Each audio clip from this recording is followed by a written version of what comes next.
Konnichiwa. Ayan, sagutin natin yung mga tanong ng mga sa comment section.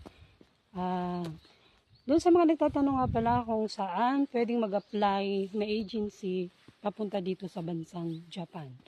Ayan, meron po akong 3 agency na alam kong legit po na pwede nyong applyan.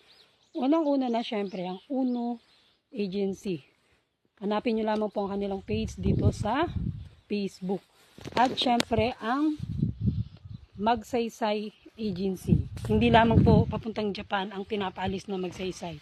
Meron din po sa bansang Europe at iba pa ang mga bansa. Kaya kung kayo ay wala pang pasaporte, unahin nyo pong lakarin muna ang inyong mga pasaporte bago po kayo mag-apply sa agency.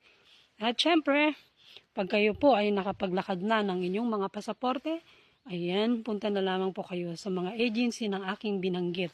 Kaya, kung kayo po ay nanonood at syempre gusto nyo rin makarating sa bansang Japan, syempre kailangan po muna nating unahin ang ating mga kailangang dalhin ng mga requirements sa pag-apply po papunta po dito sa bansang Japan. Kaya, kung isa ka sa mga nangangarap na makapunta dito sa bansang Japan, abay gawin nyo, simulan nyo na mag-apply para makapunta na rin po kayo dito sa bansang Japan.